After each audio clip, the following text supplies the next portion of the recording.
자, 저희가 인스타그램에다가 릴스로 동안 보톡스 세 군데만 기억하세요라는 컨텐츠를 올렸는데 조회수가 엄청 잘 나왔어요. 26만 회. 근데 거기에 보톡스에 대한 걱정과 궁금증들이 많이 댓글로 달렸더라고요. 그래서 쇼폼을 하지 못했던 궁금증들을 여러분들에게 시원하게 한번 얘기해드리겠습니다. 그래서 제가 좀 모아왔는데, 첫 번째는 보톡스는 눈가에 맞지 말라고 하던데 맞나요? 왜 맞고 싶지 않다고 하시는 거죠? 내성이 잘생긴다. 근데 눈가라고 해서 더 생긴다라는 얘기는 아직은 없는 것 같아요. 그런 연구도 없고 보고도 없고 경험상 얘기도 아직은 없는 것 같아서 부위별로 다른 것 같지는 않다. 특별히 눈가를 맞지 말아야 된다라는 얘기는 내성 때문은 그거는 아직은 걱정하지 않으셔도 될 것 같아요. 그리고 눈가에 맞으면 애교살이 사라진다고. 아, 그럴 수 있죠. 눈가를 원래 전통적인 방식으로 맞으면 안 사라져요. 눈가 주름이 보통 여기에 있잖아요. 여기에 맞아서 애교가 사라지진 않는데, 주름이 옆에만 있는 게 아니라 요 밑에 있는 주름들, 앞에 있는 주름들도 싫잖아요. 가로로 싹 가는 그 주름도 싫잖아요. 그렇게 아래쪽에 맞았을 때 애교살이 좀 사라질 수 있어요. 왜냐? 애교살은 웃을 때 생기는 건데, 웃을 때 광대가 올라오지 못하게 마비를 시켜버리니까 웃을 때 저처럼 이렇게 되니까 애교가 안 생겨요. 특히 애교가 안 생기는 데가 어디냐면은 가운데쯤이에요. 저는 주름이 있으면 바깥쪽, 안쪽까지는 하고요. 가운데는 안 하고 있는데, 바깥쪽에 맞아서 애교가 좀 덜 생기는 것 같고 좀 표정이 어색한 것 같다 그러면 이 안쪽도 좀 안 해볼 수는 있을 텐데, 그런 사람이 한 열에 한 분도 안 되셔가지고 일단은 맞고 어색하면 안 맞는 걸로. 스킨보톡스 맞을 때는 그 밑에도 맞잖아요. 그래서 스킨보톡스 하고서 없어지는 경우는 좀 있었던 것 같아요. 사실 스킨보톡스 할 때도 여기를 안 맞거나 최소화해야 되는데, 환자분들은 여기를 제일 또 맞고 싶어 하잖아요. 왜냐면 주름이 많으니까. 그러니까 그거를 디자인을 잘 하고 환자를 잘 설득해야 되는데, 설득하기가 좀 어려운 부분이 있죠. 여기 의사는 안 놓고 싶고 환자는 맞고 싶고. 그리고 보톡스 맞고 그 부위를 문지르면 엉뚱하게 다른 데에 퍼지냐. 그럴 수 있죠. 일주일까지는 조금 그럴 수 있어요. 왜냐면 일주일 동안 목표 지점에 가서 달라붙는 거기 때문에, 마지막은 좀 덜 조심하더라도 초반 1, 2일은 만약에 눈가를 맞았다 막 문지르지 않게, 미간 맞았다 막 문지르지 않게 해주시는 게 훨씬 좋아요. 그럼 미간을 맞았는데 문질렀다. 그럼 이마로 가고 그러시. 이마로 가면 사무라이 눈썹 이렇게 될 수 있어요.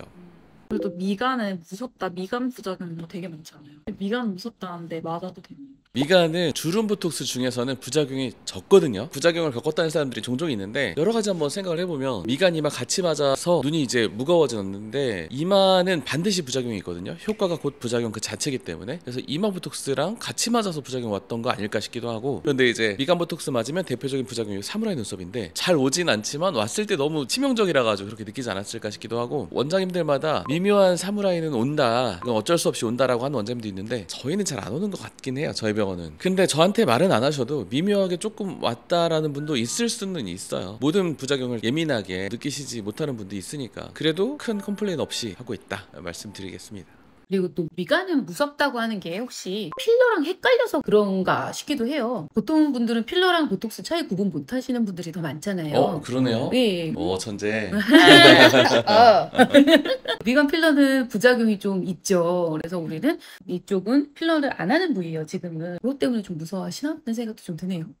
어떤 분이 이마 보톡스를 눈처짐 때문에 맞는데요. 미간도 맞고 싶은데 상관이 있냐고. 앞에 질문이 좀 이상하긴 한데, 왜냐면 이마 보톡스를 맞으면 눈 처짐이 더 심해지거든요. 근데 미간은 원래는 없어야 돼요. 원래는 미간 보톡스 맞으면 이마 처짐이 없어야 정상이다 라고 말씀드릴 수 있어요. 그리고 대망의 내성 질문인데요. 아하. 내성 걱정 엄청 많이 하시잖아요. 내성이 언제 생기냐?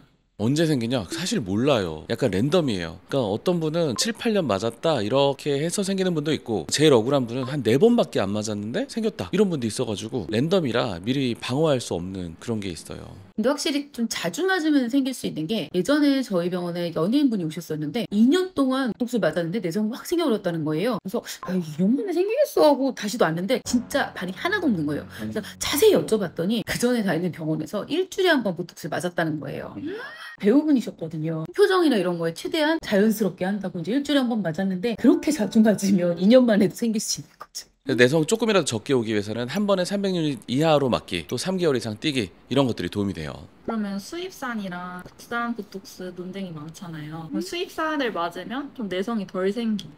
수입산의 최고봉은 원래 엘러간 보톡스잖아요. 그것도 수입산인데 내성 생기는 건 똑같거든요. 수입산 중에 내성이 덜 오는 제우민이라는 보톡스가 있는데 그건 이제 확실히 좀 덜 오는 걸로 돼 있어요. 근데 국산 중에도 내성이 조금 덜 오는 보톡스가 있잖아요. 코보톡스라고. 그래서 국산이냐 수입이냐는 아니고 내성이 덜 오는 그런 보톡스들을 맞냐 안 맞냐 그 차이가 중요하겠죠. 신경 별로 안 쓰시는 분들은 가격 위주로 선택하셔도 되고, 내성에 신경 쓰이시는 분들은 내성을 줄인 보톡스를 사용하는 게 좋죠. 그거랑 제우민 보톡스랑 무슨 차이가 있냐? 그래도 좀 더 제우민이 내성이 생길 수 있는 그런 단백질을 더 많이 제거했다고 해요. 그래서 그 확률이 또 많이 줄어들었다고 하니까 신경이 쓰이는 분들은 제우민, 신경이 별로 안 쓰이시는 분들은 평범한 보톡스, 이 정도로 생각하셔도 일단 괜찮지 않을까 생각을 합니다. 그럼 내성이 실제로는 원장님이 느끼시기에, 원장님이 아시기에 얼마나 오시는 건가요?